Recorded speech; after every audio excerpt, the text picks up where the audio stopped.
नमस्ते फ्रेंड्स, मैं हूँ ज्योति बुदिया।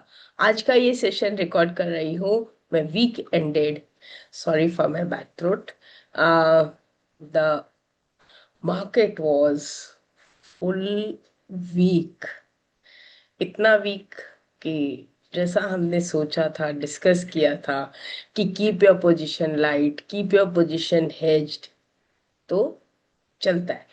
फ्रेंड्स, ऐसा है कि मैं फिर से कहूंगी, मुझसे कोई लेवल्स की उम्मीद मत करिए। मैं लेवल्स नहीं दे सकूंगी, because that is the rule of SEBI, that I can not give levels, I can not give the targets, I can not give the stop losses and all. I can teach you all. तो मैं आप लोग को सिखा रही हूँ कि देखते कैसे हैं, समझते कैसे हैं। तो वो चीज पर ध्यान दीजिए और उससे आप खुद अपने आप पे खड़े होइए, डिपेंड हो जाइए अपने आप पे, दूसरों पर नहीं। बिकॉज ये मार्केट किसी के कहने पे नहीं चलता। जब इसलिए खुद को जानना बहुत जरूरी है कि मैं जो काम कर रहा हूँ या कर रही हूँ वो कहाँ गलत कर रही हूँ। That will help you all. लेकिन अगर दूसरों के बोलने पे काम करोगे तो प्रॉफिट आएगा, तब तो बहुत अच्छी बात है, हम छोटे छोटे प्रॉफिट्स में आउट हो जाते हैं। लेकिन जब लॉस आता है, हम स्टॉप लॉस नहीं लगाते हैं और आउट हो जाते हैं। इतना बड़ा बड़ा लॉस, और फिर हम हमारे मुंह से एक ही बात निकलती है, अरे मैंने उसकी बात सुन ली इसलिए मेरा बड़ा लॉस हो गया, अरे मैंने उसकी बात सुन ली इसलिए बड़ा लॉस हो गया। फ्रेंड्स, सच्ची बात तो ये है, आपने अपनी नहीं सुनी, आपने दूसरों की सुनी, अपनी नहीं सुनी। अगर खुद से करो तो कभी भी इतना बड़ा लॉस नहीं होगा। और सबसे बड़ी बात, अगर आप अपने पॉकेट को देख के चलो तो कभी भी लॉस नहीं होगा। मतलब कोई भी ट्रेड विदाउट स्टॉप लॉस नहीं करना चाहिए। No trade without a stop loss, और else better don't do a trade if you can't put a stop loss. तो चलिए स्टार्ट करते हैं आज का सेशन। फ्रेंड्स, मैं एक सेबी रजिस्टर्ड रिसर्च एनालिस्ट हूँ और मैंने अपना सेबी नंबर और बीएससी एनलिस्टमेंट नंबर सब दिया हुआ है। मैंने कहा ना कि मैं जो भी बताती हूँ वो नॉलेज के पर्पज से बताती हूँ। कोई भी ये नहीं बताती हूँ कि आप इसे बाय करिए, इसे सेल करिए, ये आपका स्टॉप लॉस रहेगा, ऐसा मैं कुछ भी नहीं बताती हूँ। मार्केट को देखते कैसे हैं, स्टॉप लॉस के साथ कैसे ट्रेड करते हैं, वो सिखा सकती हूँ। और फ्रेंड्स, एवरी डे कैंडल को देखना मतलब क्या रोज की रोज ट्रेड मिलना हो गया? मैं तो कहती हूँ महीने में 10 बार ट्रेड मिलते हैं, 10 नहीं मिलते हैं, या महीने में 8 बार ट्रेड मिलेंगे, लेकिन वो जो 8 ट्रेड होंगे वो मिस मत करिए। भले 12 दिन आप फ्री बैठे रहिए, because in a month there are 20 days. तो फ्रेंड्स, मैं जो भी आपको दिखा रही हूँ, चार्ट्स या जो भी है, they are just as an illustrative purpose. और past performance is never a guarantee for the future performance. तो फ्रेंड्स, कैसा था ये हफ्ता? मजा आया? ये देखिए, मैं खाली एक कॉन्फ्लिक्टिंग सिग्नल जो था ना मेरा, वो ये था, एक ये और एक ये 61 ईएमए। प्राइस 61 ईएमए के नीचे ही रहा। और भी मजा आता अगर प्राइस जो लो है 623, तो 623 के पास में ही क्लोज हो जाता मारोबोजो टाइप का, तो बहुत मजा आता। और एमएसीडी नेगेटिव जोन में नेगेटिव क्रॉसओवर दे देता तो और भी 4 गुना मजा आ जाता था। लेकिन नहीं दिया, तो इसलिए मार्केट में पुल बैक की उम्मीद है, गारंटी इसलिए नहीं है क्योंकि मार्केट इज कमिंग डाउन। उम्मीद इसलिए है कि, चलिए मैं आपके साथ शेयर कर देती हूँ। आई थिंक लास्ट मोमेंट पे कल रिलायंस में थोड़ी बाइंग आई थी। तो आप रिलायंस का चार्ट देख रहे हैं, लास्ट मोमेंट पे कल रिलायंस कैप डाउन ओपन लो था और इसमें बाइंग थी। और ये करीब करीब जो है, भले नॉमिनल रहा हो, लेकिन अगर मैं इसे लोअर टाइम फ्रेम पे देखूं तो लास्ट में इसमें थोड़ी बाइंग जैसी थी। ये उतना वीक नहीं था। बस based on that I can say कि थोड़ा एक पुल बैक आ सकता है। बस इससे ज्यादा मैं, बहुत ज्यादा उम्मीद नहीं है कि मुझे कि मार्केट बुलिश हो जाएगा। अगर बुलिश हो भी गया तो भी साथ में नेगेटिव डाइवर्जेंस के साथ होता है, या ब्रेकआउट करके आरएसआई 70 के ऊपर जाता है। That is very very important. And friends, this week is again very crucial. संभाल के काम करिएगा, because all FIRs are back to work. उनके रिजल्ट्स डिक्लेयर हो रहे हैं, ये ध्यान रखिएगा. ये मैं आपको आज सिखा रही हूँ कि FII के रिजल्ट्स आप ये महीने, ये वीक से डिक्लेयर होने शुरू हो जाएंगे, तो उन पे भी नजर रखिएगा कि उनके रिजल्ट्स कैसे आ रहे हैं. अब यहाँ पर ये निफ्टी अगर मंदी हुई है तो इसका ऑपोजिट रिएक्शन हुआ है विक्स में.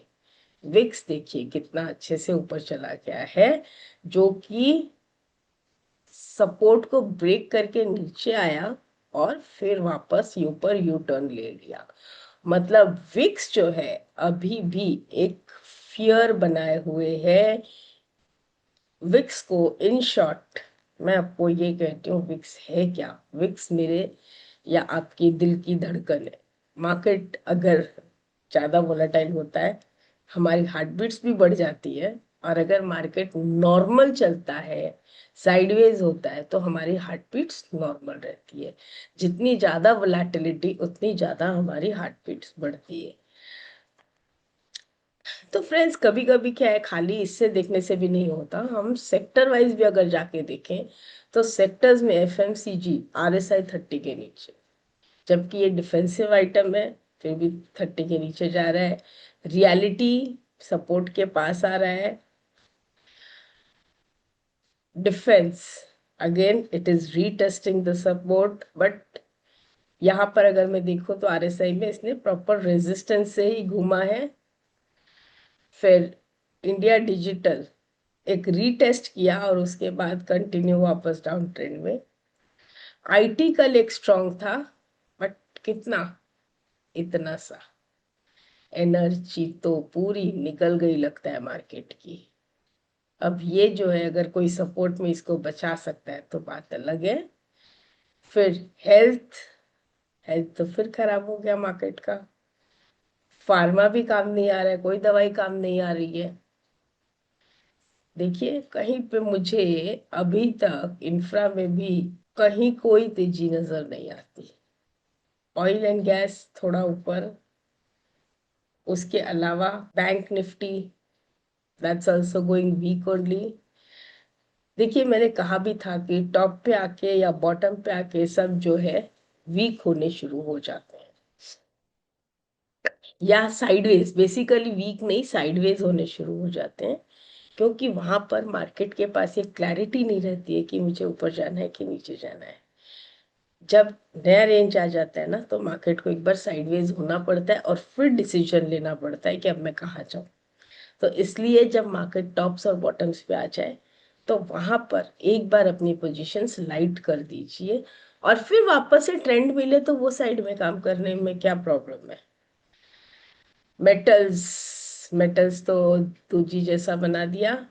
कल ऊपर था लेकिन फिर PSU बैंक भी दूजी जैसा ही है. विक्स तो हमने देख ही लिया. तो फ्रेंड्स, ओवरऑल अगर मैं ये कहूँ तो अच्छा, एक चीज और मैं निफ्टी में आपको दिखा रही हूँ. ये एक गैप पड़ा हुआ था, ये गैप भर गया था. हाँ, ये गैप तो भर गया था, राइट. यहाँ पर एक गैप था, ये गैप नहीं भरा था, फिर से गैप हो गया था. वो भी कल भर के नीचे टूट गया था, वो गैप भी कल भर के नीचे टूट गया था. तो friends, let us see how the market unfolds next week, but carefully काम कीजिएगा.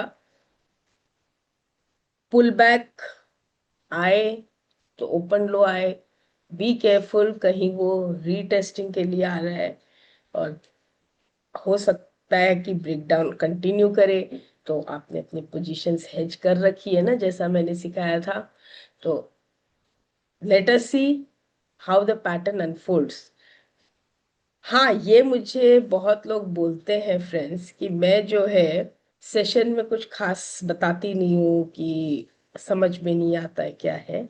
तो मैंने कहा ना, मैं मार्केट को देखना कैसा है वो बताती हूँ. अभी जैसे मैं आपको बता रही हूँ कि मार्केट में देखो कितनी वीकनेस दिख रही है, जिसमें ये सपोर्ट के पास दिख रहा है, ये वाला सेक्टर में वीक दिख रहा है. तो उससे आप ये देखो कि कौन सा स्टॉक जो है जैसे अभी मैंने बताया आपको, इंडिया डिजिटल अगर वीक है तो उससे मैचिंग कौन सा स्टॉक है, अगर उससे मैचिंग आपको स्टॉक मिल जाए तो उसमें ट्रेड करो। ये मैं बार बार आपको बताती हूँ कि स्टॉक के मैचिंग और इंडेक्स का मैचिंग हर एक स्टॉक इंडेक्स के साथ मैच नहीं करता है। अगर इंडिया डिजिटल वीक दिख रहा है, लेकिन अगर आप देखो तो इटर्नल जो है जोमेटो वो थोड़ा स्ट्रॉन्ग था। तो देखिए कौन सा स्टॉक इंडेक्स के साथ मैच होता है और फिर उसके अकॉर्डिंग ही आप डिसीजन लीजिए। ये चीज जो है बहुत इंपॉर्टेंट और सीखने वाली बात है, क्योंकि जो इंडेक्स के साथ चलता है हमको उसी के साथ रहना है। आई बात समझ में? नमस्ते।